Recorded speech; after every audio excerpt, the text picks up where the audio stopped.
Hi, I just see a number of people have joined. We're going to just give it a few more minutes before we kick off, just to let the remainder of the attendees join the webinar.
As I just said, welcome to anybody who's joined already. We're just waiting for just a few more participants to join, and we'll kick off in a few minutes.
I'm going to kick off now. So first of all, I'd like to welcome you all to our anti-fraud playbook presentation. My name is Mike Harris. I'm a partner in our forensics and cyber practice. And I'm joined today by Ross Simmons and Sinead O'Neill, are both directors within our forensics and cyber practice. And we're going to talk you through, I suppose, a number of things that an organization should consider from a fraud management perspective. We're going to just, I suppose, do a very, very brief introduction to fraud and why fraud is important. And then we're going to get into the meat of the presentation and talk about the types of processes and activities an organization needs to have in order to effectively manage its fraud risk. And it's something that we've seen in organizations down through the years as part of our work, in terms of the difference between how organizations understand fraud, understand the fraud risks that they're dealing with, and ultimately try to manage and mitigate them, but also investigate them if the needs arises. And that's going to be one of the themes I think you're going to see as part of this. Organizations of all shapes and sizes will come across fraud as part of their operations. We're also going to have a Q&A session at the end. In addition, at a number of points during the presentation, we're going to give you an opportunity to contribute as well. So we have a number of questions and polls that are going to pop up on your screen, and you have the opportunity to respond to some questions that we ask, and we'll also produce the results and we can talk about that. If you've got any questions during the course of the presentation, there's a chat button at the bottom of your screen, and you can enter the question there, and we intend to deal with those questions at the end as part of a wider Q&A session. So if a question occurs to you as we go along in the presentation, you can ask it, but of course you can also ask it at the end, and we'll do our best to answer it. So in terms of, I suppose, fraud in general, and the first slide is really, I suppose, an overview of a sample of fraud headlines that we've seen over the last number of years. And fundamentally, fraud is not a question of if it's going to happen to your organization, but more likely when it's going to happen to your organization. And I suppose the challenges of fraud and managing fraud risks is one, the risk is pervasive. And looking at the examples on the screens there, it's organizations of all shapes and sizes, of all industries, of all sectors, public and private sector, financial services, telecommunications, healthcare. Fraud doesn't really distinguish between the different industries that it occurs in. It occurs in, and it can happen in numerous ways. And this is one of the challenges from a fraud perspective. It can happen through customer-facing parts of the organization. It can happen internally in the organization. It can be technology focused, and we've all seen the headlines. You can see a headline there around cybercrime and how cybercrime has dramatically increased the number of frauds that both individuals and organizations need to deal with. In fact, there's very few organizations, I guarantee you on this call today, that haven't had to deal with a cyber fraud or some other fraud. So the challenge for organizations, given the pervasiveness of the fraud risk, but also the diverse nature of the fraud risk, how do they manage it?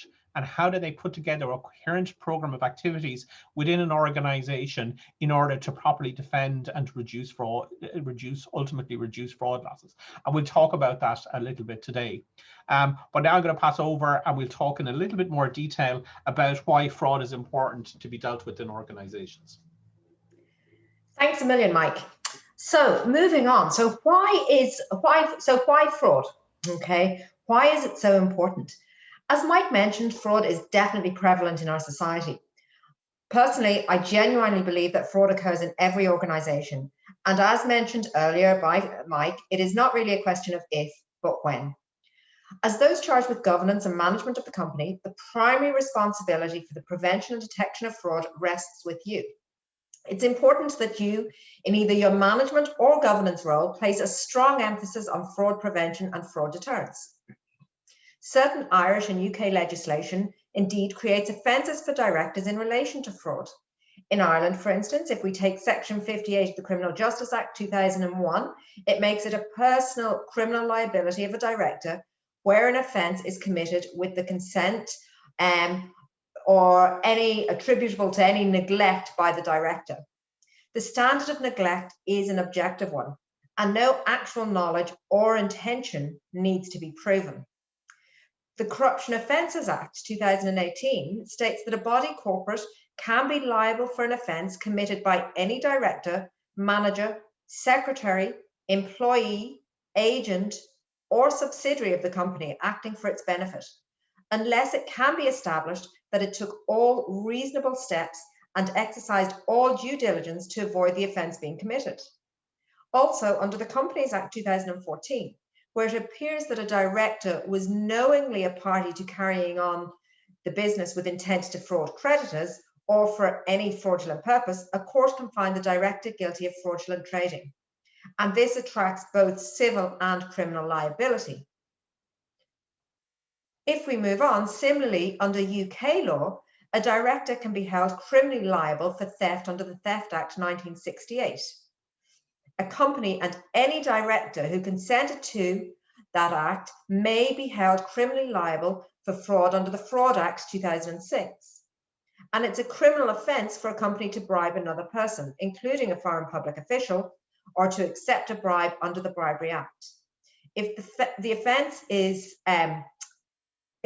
committed with the consent of the director may also be held criminally liable. The 2006 Companies Act, duty of a director not to accept benefits from a third party is also relevant in this context. Therefore, in order to ensure that you're in a good place to show that you did everything in your power to prevent frauds occurring, and that can be from the tone from the top, identification of possible fraud awareness training, and if frauds did occur, you follow up on these immediately, you really need to consider fraud risk management. So, how did we actually get here? So in 1992, the Committee of Sponsoring Organisations of the Treadway Commission, or COSO, released its internal control or integrated framework. This framework is recognised worldwide for designing, implementing and conducting internal control. In 2013, COSO revised this original framework, and it included 17 additional principles to assist even in the creating of an effective internal control system. One of these principles, Principle 8, specifically addresses the importance of organisations considering the potential for fraud in assessing risks to the achievement of objectives. In 2016, the ACFE, and that's the Association of Certified Fraud Examiners, and COSO published the Fraud Risk Management Guide. This is intended to support and be consistent with that revised framework of 2013. The guide is designed to serve as best practice guidance for organisations to follow in addressing this COSO's fraud risk assessment principle. Finally, in 2020, Grant Thornton, along with the Association of Certified Fraud Examiners, published the Anti-Fraud Playbook, and that's what we're going to be covering today. This is a helpful tool in implementing all of the items identified in the 2016 and the 2013 guides. So next up, we're actually going to have a poll question. As Mike mentioned, we're going to have a number of these throughout the event. So I'm going to ask that our team share this poll question with you. Okay, so are you familiar with the COSO Fraud Risk Management Guide? A, yes, my organisation leverages the guidance in COSO Fraud Risk Management Guide. B, I've heard of it, but my organisation does not fully leverage it. And finally, I'm unsure or not familiar with the COSO Fraud Risk Management Guide. I'd really appreciate if you could take the time and answer this poll question.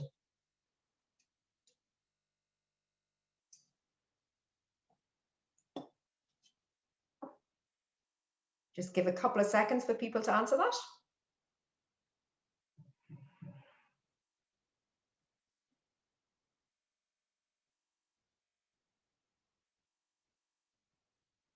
And Jessie, if you could share the results of that, that would be fantastic. Okay, so interestingly enough, about 65% of the participants are not familiar with the COSO Fraud Risk Management Guide, whereas 23% have heard of it and 12% have actually, you actually leverage it. This is really interesting to know that organizations are not aware of this management guide. So hopefully today's event will be really beneficial for you in identifying and helping you put a structure in place in your organization. So moving on, we are now going to look at the phases and plays. So there are 5 phases to COSO's fraud risk management principles. They are identified on this slide. The first is fraud risk governance. This is looking at the organization establishing and communicating a fraud risk management program to all employees. Fraud risk assessment then is where the organization performs a comprehensive fraud risk assessment. This looks at both internal and external frauds. Okay, so we need to be mindful of both. Fraud control activity, this is where your organization selects, develops, and deploys preventative and detective fraud control activities. It's not sufficient to just identify your fraud risks. You actually have to put in controls to actually help identify when those do occur. Next step is the fraud investigation and corrective action. So what should you be doing if a fraud is identified? How do you investigate that, and how again do you correct that? Finally, fraud risk management, monitoring and activities. As I mentioned earlier, it's not sufficient to just identify your frauds, not sufficient to just put the controls in place. You actively have to monitor those controls. Moving on then, these 5 phases have 10 plays within the guide, okay?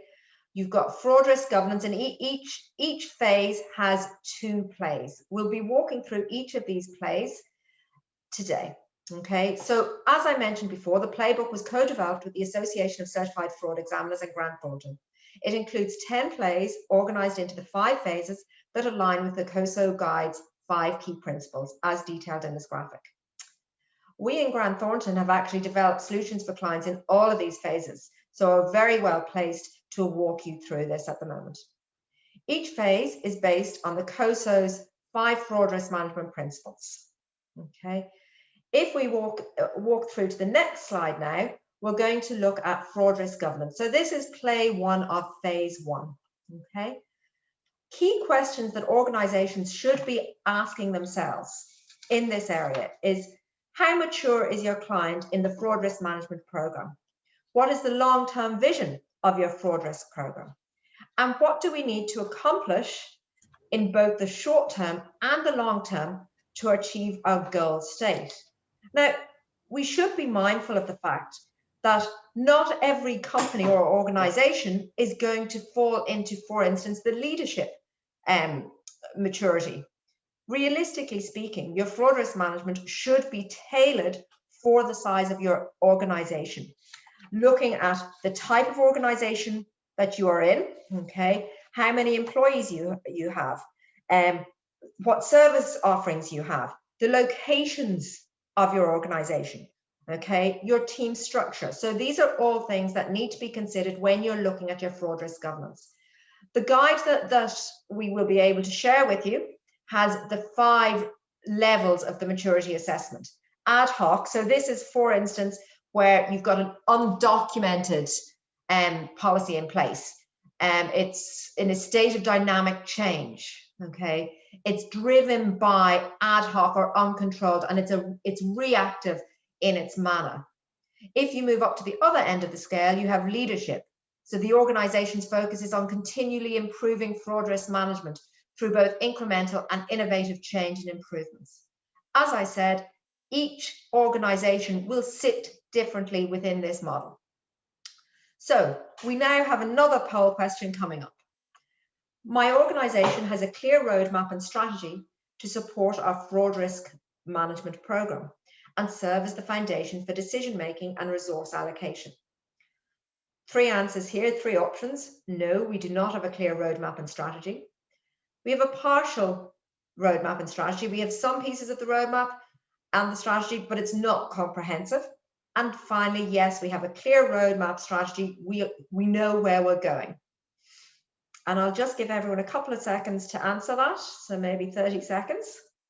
Again, I'd really appreciate your input into this.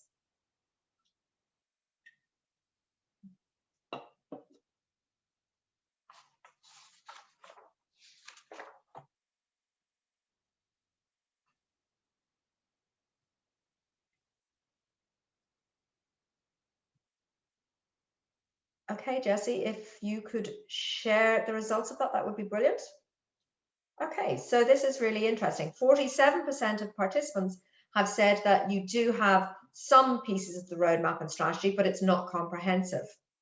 32% say you have a clear roadmap, and 21% say you don't have a clear roadmap or strategy. So there is definitely, hopefully you'll be able to get something from this webinar today to build on your roadmap and your strategy. Okay, so if we close that and move on to the next play.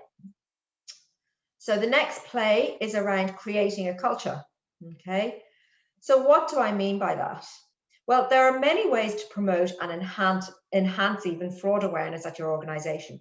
This includes developing a comprehensive fraud risk governance policy, developing an enterprise-wide anti-fraud training program, and this is really important, hosting fraud awareness events or activities periodically, and communicating roles and responsibilities related to fraud risk management across all levels of the organization.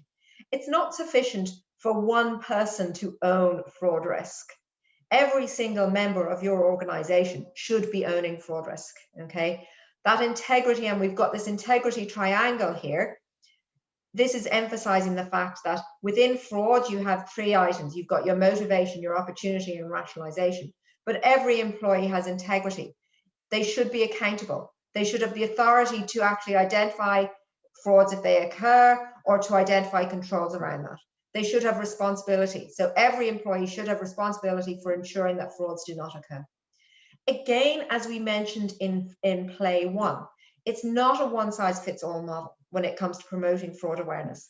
It's important for every organization to tailor these efforts to be relevant to its specific fraud risks and the strategic goals of the fraud risk management program. Okay. Points to focus on when we're considering this is, we need to make, or your organization needs to make, an organizational commitment to fraud risk governance. You need to have the support. So those at the top need to support that fraud risk governance. You need to establish a comprehensive fraud risk management policy and establish fraud risk governance roles and responsibilities. Albeit I said every employee should be accountable around fraud risk, you should have roles and responsibilities identified throughout the organization. We should be documenting the fraud risk management program and communicating fraud risk management at all organizational levels. Okay. If we move on to the next play, this is in the second section. So this is, or the second phase as such. So this is thinking like a fraudster. And this is the item that everybody loves. Okay. I know I've done this session with a number of organizations. You need to get everybody into the room. It's not just those people who, for instance, own the procurement, the area of procurement. Have everybody in the team in there, because many times people at a lower level will be able to identify possible ways to overwrite the system or to commit a fraud against your organization. Many times what we've found is organizations focus on schemes they already know about without considering unknown or emerging schemes. And often organizations fail to think through their specific controls and processes and how a motivated bad guy might actually circumvent or take advantage.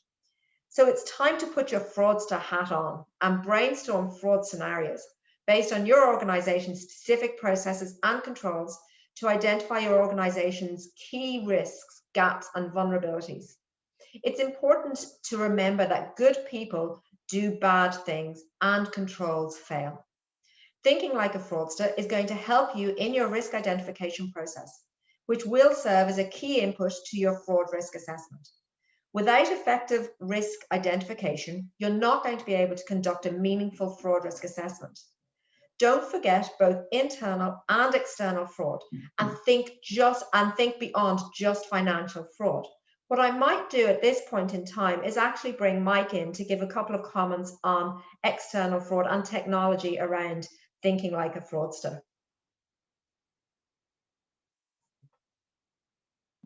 Apologies, I was just unmuting myself. Thanks very much, Roz. I think that the point Roz made about the people that attend these fraud risk assessments is very important, because very often it's the people at the coalface interacting with technology systems who know the ways around the controls within the tech systems. And I think that's really important.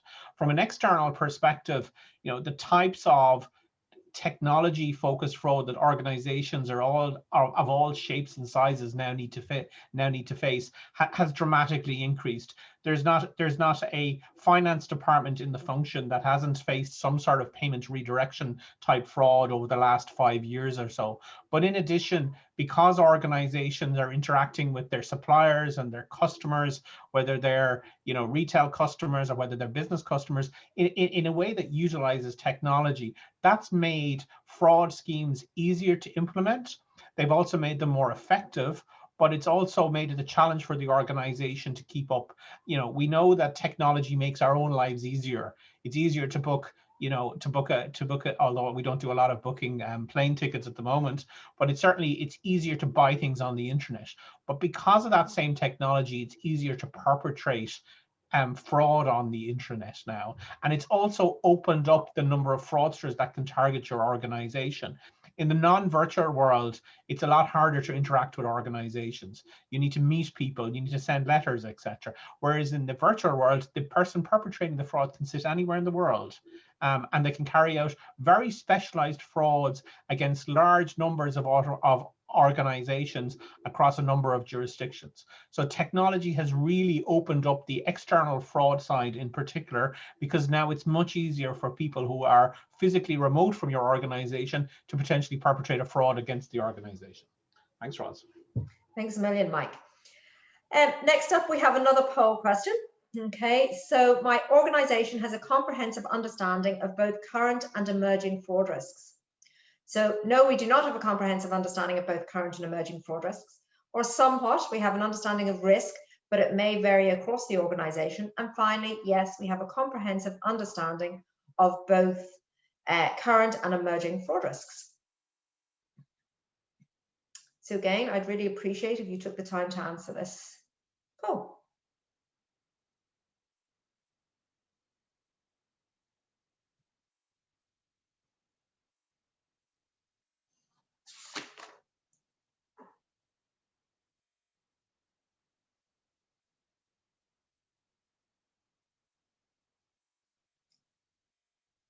Okay, Jesse, if you'd like to share the results of that, that would be fantastic.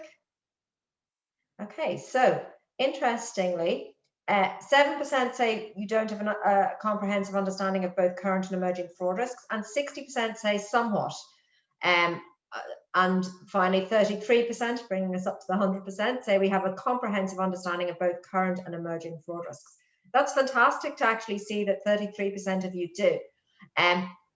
To be honest, I am not surprised that we've got 60 in the somewhat and no 7%. That doesn't surprise me, nor does it concern me. However, I would suggest that now is the time to start actively looking at your fraud risk, because as Mike mentioned, it has become easier for those fraudsters to perpetrate frauds against us.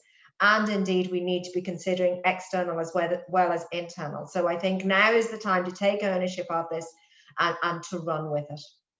So the final play that I'm going to do before handing across, and I have one more play and one more poll question before handing across to Mike and Sinead, is around fraud risk assessment. Okay, so if we move on to the next slide. So conducting a fraud risk assessment helps us understand, or you understand exactly where your processes might be vulnerable to fraud. It allows a holistic and detailed look at the fraud risks across the organization. Every enterprise faces a variety of risks, as we mentioned, from both internal and external sources. And a fraud risk assessment is a tool that your organization can leverage to identify and understand risks and provide the basis for how risks will be managed in your organization. The fraud risk assessment process is a proactive measure that can increase the perception of detection. It is a dynamic and iterative process, and it's not a one and done activity as such. Okay, so if I move on to my next slide here and look at, okay, well, what are the things that I need to be considering? So what are the recommendations that we're giving to you today? If you already have a fraud risk assessment in place, deep dive into that to determine where you might be able to improve the current processes to increase effectiveness and usefulness of your current program. If you are starting from scratch, don't try and do everything at once. I would suggest that you pick one area and focus on that first. Then leverage the best practices and leading guidance to build a methodology that is tailored to your organization. These are the kind of questions, key questions, that you should be considering. Who's going to be on your fraud risk assessment team? What are their roles and responsibilities going to be? What factors should you consider when prioritizing your fraud risks? Is this going to be based solely on the likelihood and impact scores, or will other information be considered? So will the magnitude of these fraud risks be considered, as well as the likelihood of them? I always say when you're doing a fraud risk assessment, you should identify those frauds as though there were no controls. Your starting point should be identification of those fraud risks as though there were no controls in place. So forget the fact that, oh, but I have this report that we pull every month. Forget that. You should always start with a blank page and say, okay, if I was going to commit a fraud, what are the kind of things I would be doing? Okay.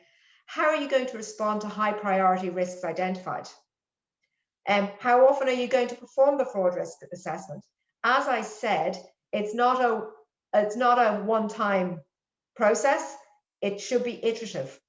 Okay. You should be getting feedback from all your staff. If they identify a control weakness, if they identify a news article that says, oh, this is happening in different organizations, there should be an openness and a tone from the top that allows your staff to bring that to the relevant people. So to bring it to those that are in charge of your fraud risk assessment. Okay. How are you going to educate stakeholders on the fraud risk assessment process? So how are you going to educate those at the lower levels of the organizations? How are you going to educate the board? How are you going to educate those charged with governance? So how are you actually going to educate those charged with governance and those stakeholders as a whole? Okay. As part of the risk scoring process, you should identify once you've identified the frauds, okay, as though you had no controls in place, then you look at any anti-fraud controls you do have in place and the effectiveness of those, okay? In fairness, most organizations do have, usually have existing controls in place that serve as preventative or detective fraud control activities. Can those be overwritten, okay? Are there segregation of duty issues that actually we haven't considered?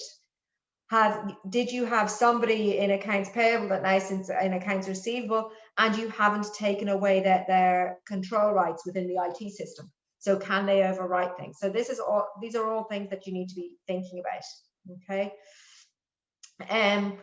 As part of the fraud risk assessment process, the risk assessment team examines each specific fraud risk scheme or risk and identifies the existing and, as I said, related control activities.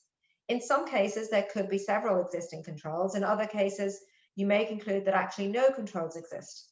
After identifying your existing control activities, the assessment team then evaluates even how effective these existing fraud control activities are in terms of mitigating fraud risks. Mike, I don't know if you want to talk to this slide. I know you're doing play 5, but you may want to give some of your comments on this slide as well, and the importance of controls around technology, etc. Yeah, no, and I think there's a really good point here. We're going to talk about specific fraud control activities in a minute or two, but it is important to remember that your general internal control framework is critically important in terms of preventing frauds, particularly from an IT perspective. If you think about having the basics from an IT control perspective in place in an organization will help reduce frauds and the propensity for fraud within the organization. So that's making sure that you're controlling access to systems correctly, that you're making sure, as Roz said, that you have appropriate segregation of duties within applications, but even in general from a technical perspective, that you're keeping your applications up to date, you're keeping systems up to date, because that avoids having security vulnerabilities in them, which ultimately can lead to systems and data being compromised, which then leads to fraud. And I suppose, even though there's a high level of dependence on internal controls and technical controls, as we'll see later, having appropriate and high levels of fraud awareness and appropriate training is going to be a key part of any fraud response. Thanks, Ross.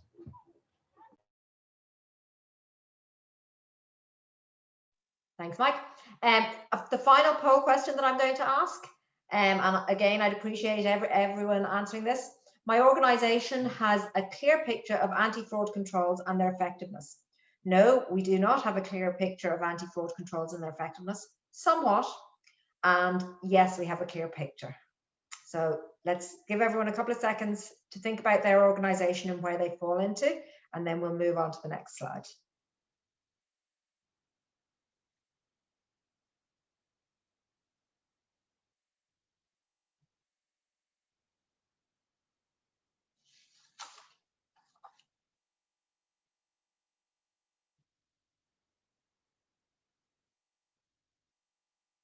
Okay, Jesse, if you'd like to share the results with us, that would be fantastic. Thank you. Okay, so again, yes, that's fantastic, actually. 41% of participants have said they have a clear picture of anti-fraud controls and their effectiveness. That's really good to hear. Then obviously somewhat, we've got 55%, and then 4% don't have a clear picture. So again, hopefully now we're going to move on to next section, which is using data to uncover fraud and fraud control activities. So I'm going to hand over to Mike. So hopefully we'll get some help from Mike on this area. Thanks, Roz. I want to talk about first around a bit of the use of analytics as a fraud control activity. I think it's clear from the conversation so far that technology plays a key part in the perpetration of frauds, but also the defense against frauds. And it's interesting, even in frauds that nominally don't have a technology element to them or aren't necessarily cybercrime, technology also plays a key part in terms of those types of fraud as well, whether it's from an investigative perspective. One of the things we've learned as a forensics team over the last number of years is that the use of technology when investigating frauds is key to making it a much more efficient and effective process. Whether that's grabbing emails that may be related to the fraud, looking at transactions using, as I'm going to talk about, analytics types approaches, it just means that it's much more efficient. And I think it's probably very difficult now to do a fraud investigation without using the data and technology that is available to you in order to efficiently do an investigation. I think data analytics, it is a powerful fraud prevention, detection, and investigation tool, and it is an important part of an effective and holistic fraud risk management program. Many fraud analytics tests could be done very simply using spreadsheets, etc. And there are, of course, advanced organizations or organizations that do have large amounts of fraud that are leveraging robotics, machine learning, artificial intelligence to enhance their anti-fraud analytics programs. But in fairness, whether the data analytics is basic or complex, data analysis of some sort is going to be critical for elevating your fraud detection and prevention efforts. And there's a number of different types of analytics out there, and they tend to be able to either pick up or help you investigate various types of fraud. Real rule-based analytics is the very simple types of analytics. So it's looking for known patterns that maybe indicate fraud in data. So that might, for example, be duplicate transactions. For example, in a payroll file, it might be duplicate account details. These are things that you can very simply and very easily look like, and will give you an indication that there's fraud, or will actually find fraudulent activities. The use of anomaly detection. So this is looking for patterns that are out of the ordinary. So it may be that transactions are coming from a location that they don't normally come from, or maybe happening at a time of the day that they might normally come from. Even from a cybercrime perspective, looking to see at what time are people logging into systems? Are they doing it during the day, or all of a sudden are they starting to do it in the middle of the night? Which means it may not be the person you think it is, and they may be coming from a jurisdiction that's in a different time zone. So looking for unknown patterns or anomalies is a very powerful way of identifying frauds. The use of predictive analytics, which I think is in certain industries a very standard way of at least understanding where you're more likely to have frauds, whether it's on mortgage books or insurance claims, etc. And there are technologies that will do that, and will use artificial intelligence type techniques to do that. And the last two here, which are network analytics and text analytics, are things that we would typically use as part of investigations. Understanding patterns of communication between individuals suspected of fraud, the timing, the types of things that they're talking about, will allow you very quickly target where you're going with your investigation. In addition, there are technologies out there that will analyze text, whether from emails, whether from instant messages, etc., large quantities of data, and potentially identify fraudulent activities within organizations, or maybe help you target an investigation when you have suspicions that something is going on. But really, data analytics is a key part of any fraud prevention program. If you move to the next slide. And I think we've talked from a technical perspective, but equally important, I think, is the softer side of things, is really increasing the level of knowledge and awareness around fraud within your organization. So organizations should deploy and develop anti-fraud training within an organization, and in some cases you're regulatory mandated to do such things. It's typically works best when it's targeted and role-based training, which means it's relevant to a person's job role and what they do from a day-to-day perspective. Real life examples are really key. If somebody works in a call center, or what sort of frauds would they typically see if they're working in finance? Obviously, they need to be looking out for payment redirection type frauds, but having interactive sessions and role-playing exercises is a very, very powerful way of doing it. And in addition, if you look at the slide there, organizations that have fraud awareness training are much more likely to get tips or tip-offs that fraud has happened through, for example, whistleblowing mechanisms, than organizations that don't. So it makes your hotlines and the potential to more effective, and the potential to catch fraud more effective. Any training should have, I suppose, an outline of management's commitment to fraud prevention and ethical standards. It should also be recurring and should happen over a period of time and be practical day-to-day knowledge. They should offer resources for reporting fraud and potentially a whistleblower type protection. I know in the public sector in Ireland we do see quite a lot of that. And the content should also, if possible, include specific examples of past cases and schemes, and that makes the training much more interesting. There's a couple of things and questions you need to ask yourself when you're designing a fraud training program. So what resources do you have to help you design it? Who will be responsible for doing the training? So is there a fraud department? Is it something the finance department is doing, or is another part of the organization? So what training do you already have in place? You may have something basic in place, and can it be expanded to meet your needs? What information is available to maybe help you target your training needs as well? And that's where, as Roz talked about, the fraud risk assessment comes in, which, in terms of play fraud, that will point you in the direction. There may be internal audit findings around things that have happened or control failures that will help you target the training as well. So it's which groups of the organization have the lowest level of fraud awareness, and often that actually often correlates with what part of your organization have the most fraud type risks associated with them. And ultimately, I think it's important, how you assess the training. How do you know it's working? How do you keep it up to date and improve it on an ongoing basis? And if you're challenged, you're thinking, well, where would I start with target and role-based training? Well, use the results of the risk assessment. Focus on areas where your risks are higher, or you've identified major control gaps or vulnerabilities. You don't have to boil the ocean, as Roz said. You don't have to cover areas, but focus your efforts on where you get the biggest impact and the biggest fraud risk reduction.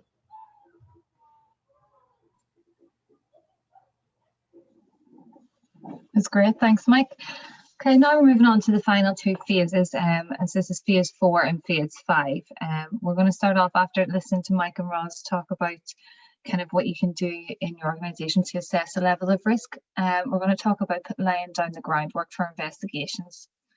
An effective fraud risk management framework includes controls that first prevent the fraud from occurring and detect it when it does happen, which we just spoke about. And then you need to respond effectively for fraud incidents when they occur. And investigations are a very key part of this fraud response.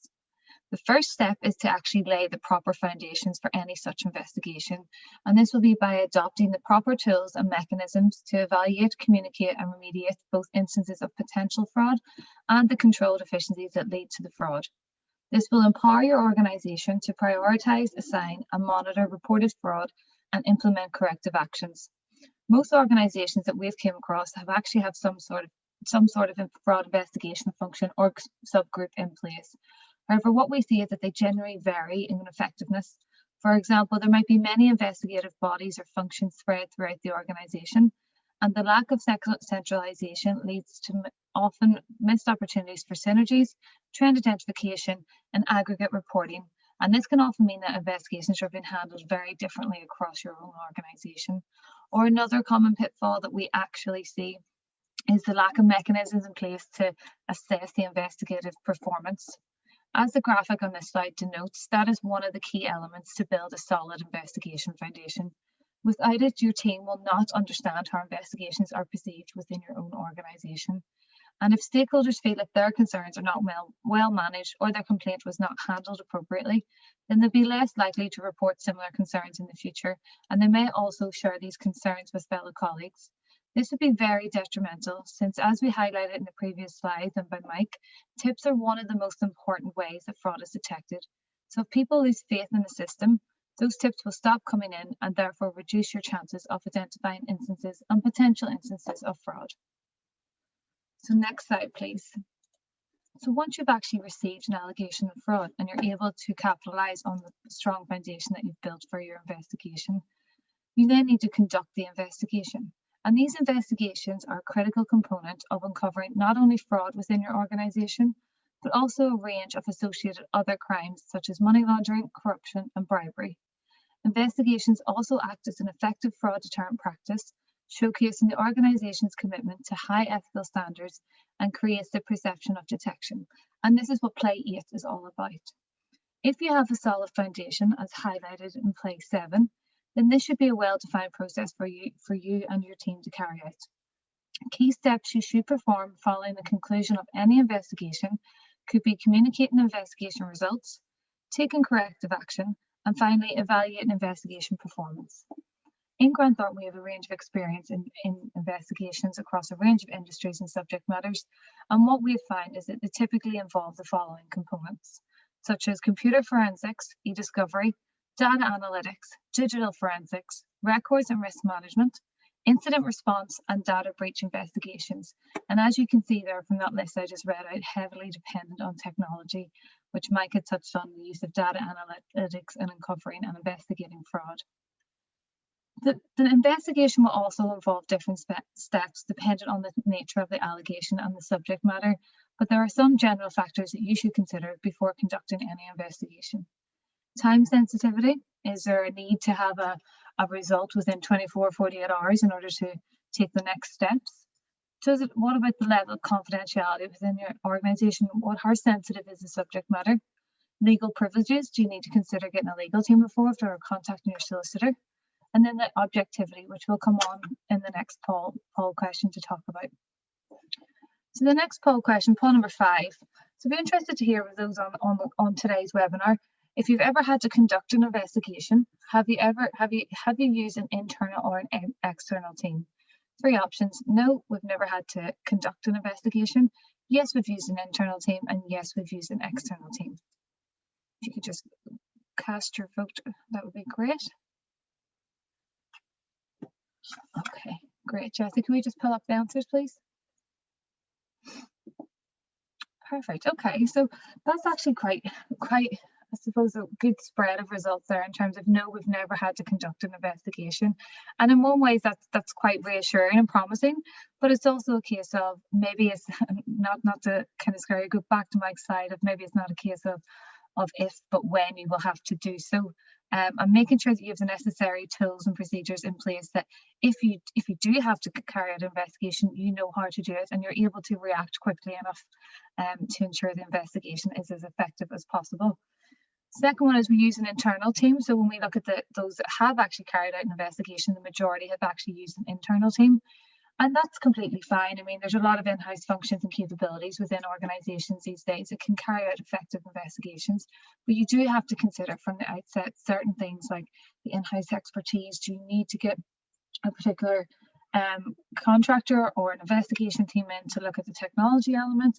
And also then from the objectivity side, does the investigation need to be independent? This could depend on a range of factors such as subject matter or even the seniority of the individuals involved. So it is quite interesting to see that there is a mix between internal and external teams being used. Right, so moving on to our final phase, which is Play 9. So you've put everything in place that we've just spoke about.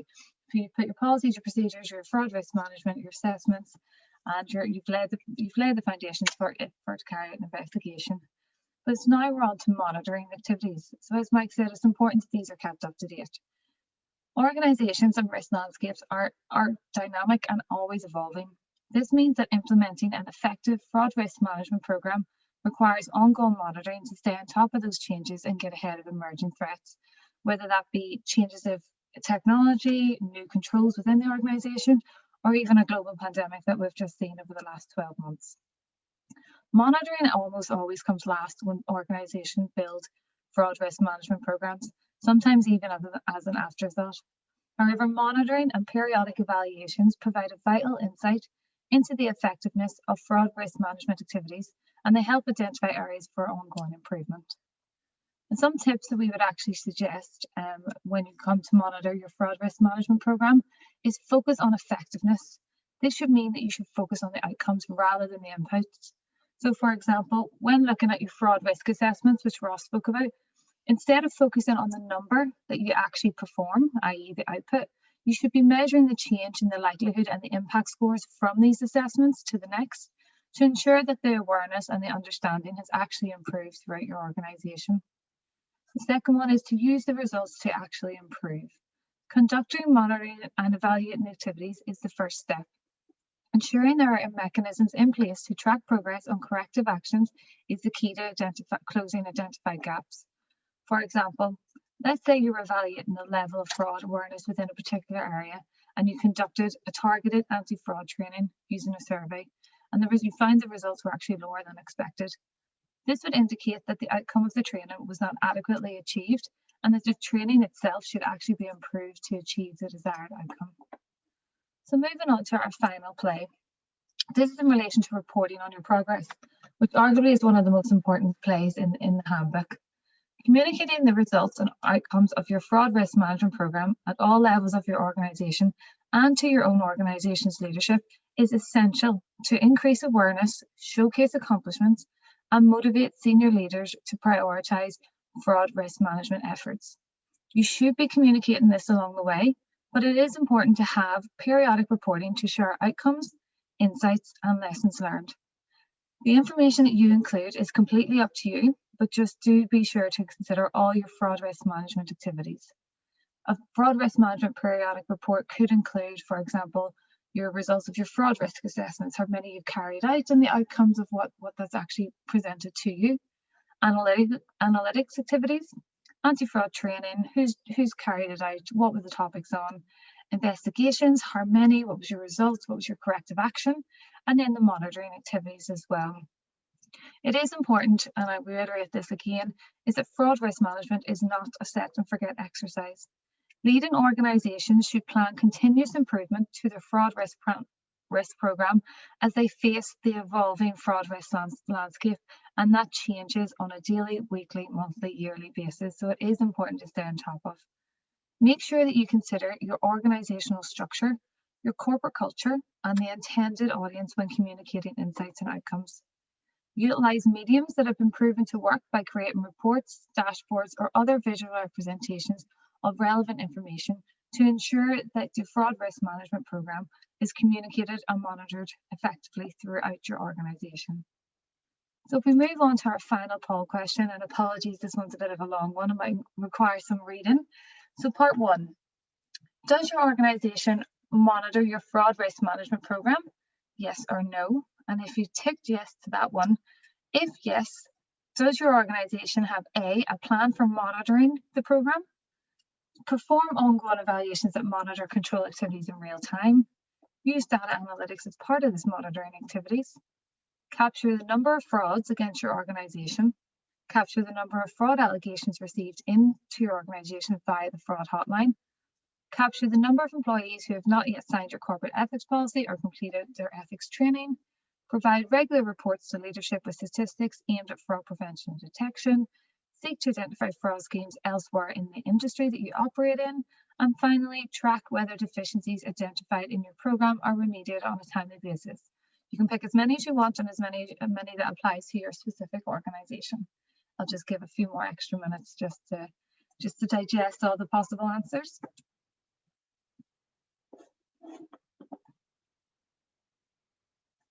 Great, Jesse, if you could just click up the results, that'd be fab.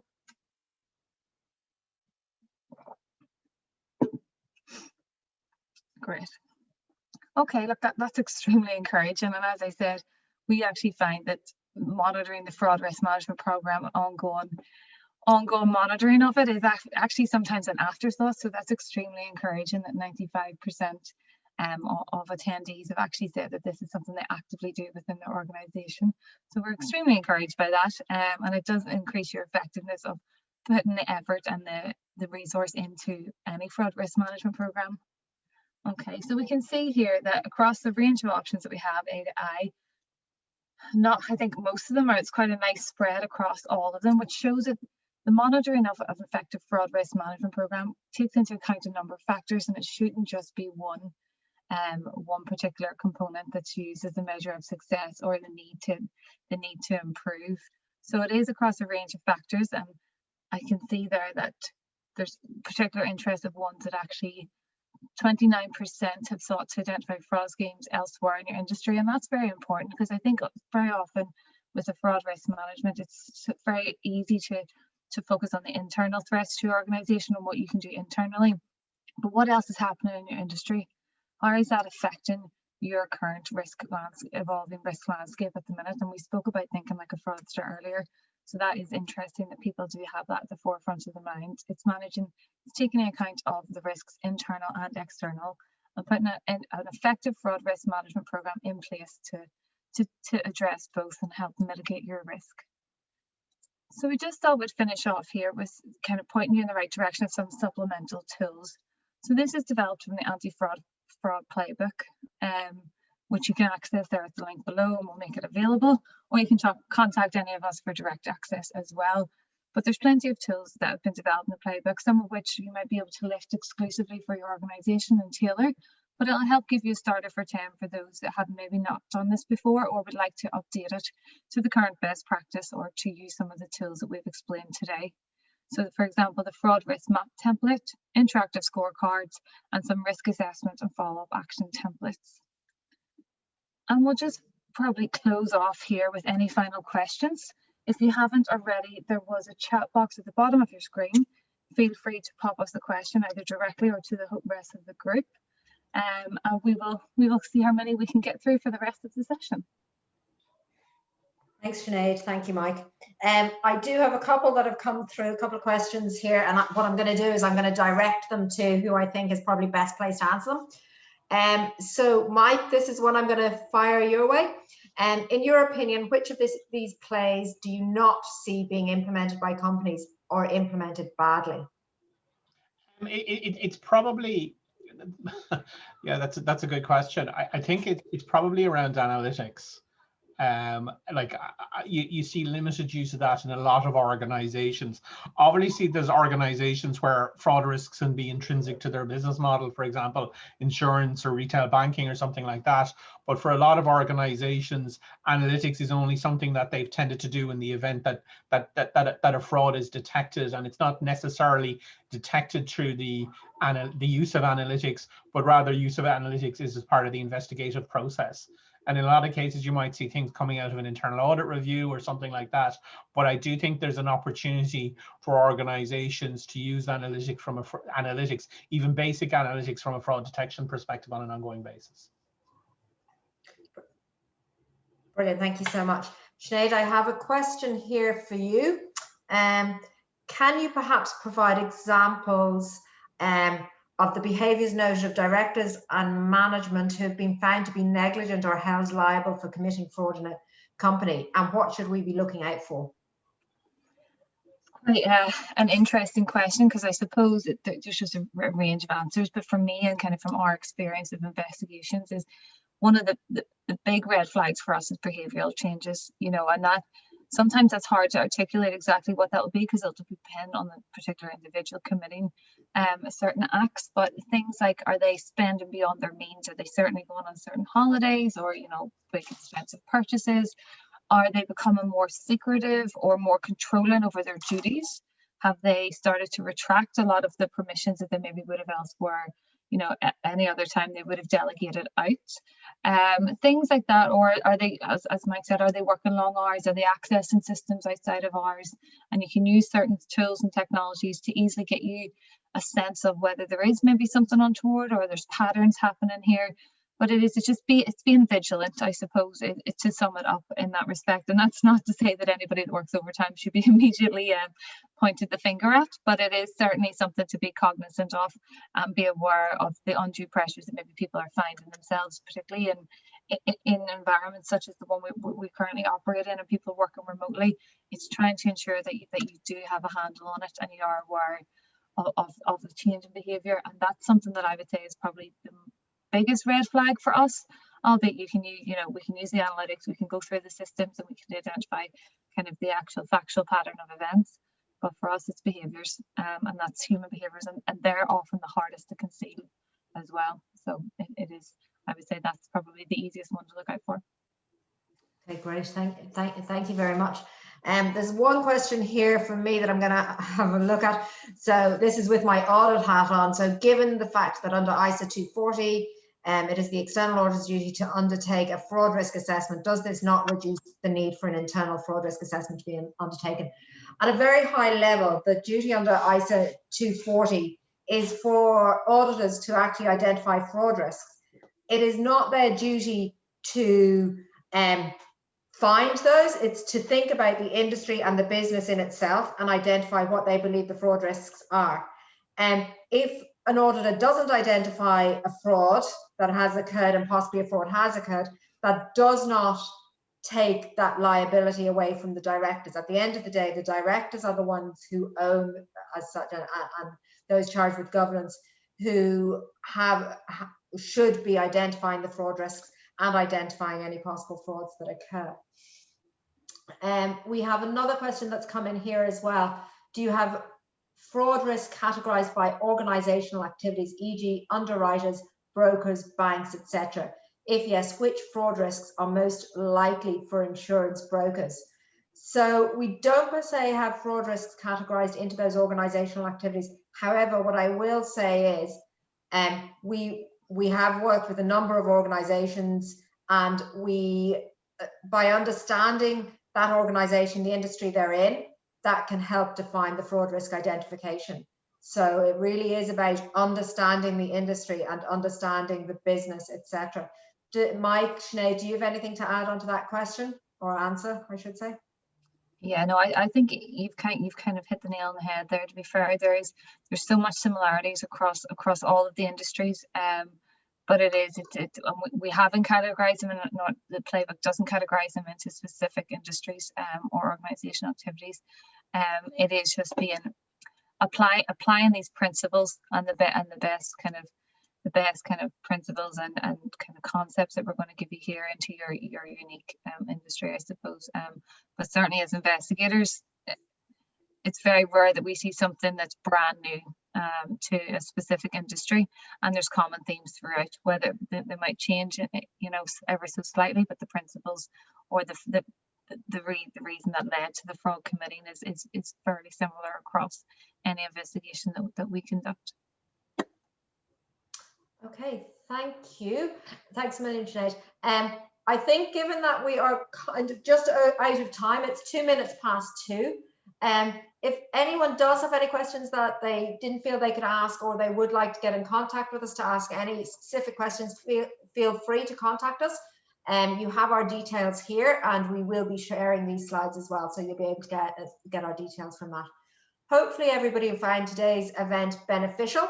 And Mike, Sinead, do you have anything to add?